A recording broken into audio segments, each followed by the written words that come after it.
he's one of a kind. I've known him since I was about 20 years old, and he took a very strong liking to me. And he thought I was a rare breed in the sense that I did something that was very important to him. He always looked for a guy who always made him look good whenever he wanted to show a technique.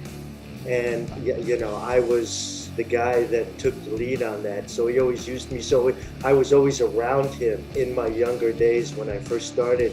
He would call me up all the time and say, hey, you want to meet so-and-so? This is when I first began. And I said, sure. Well, he was really bringing me there to be his dummy because I always went the highest and looked the most real whenever he did something. And he was able to do, to me, things at the spur of the moment. In other words, we didn't rehearse. It's impossible to rehearse something like that.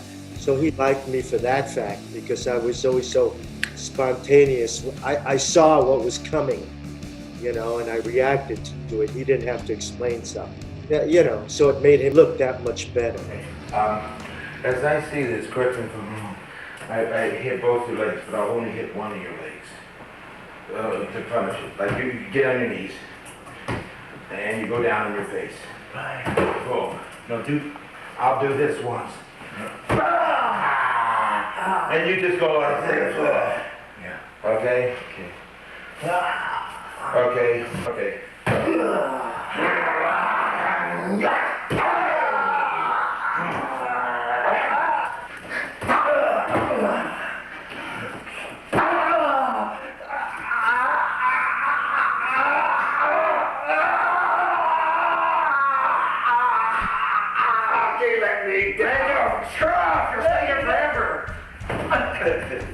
And I was a guy that he allowed to do things to him physically that everybody else would be afraid of.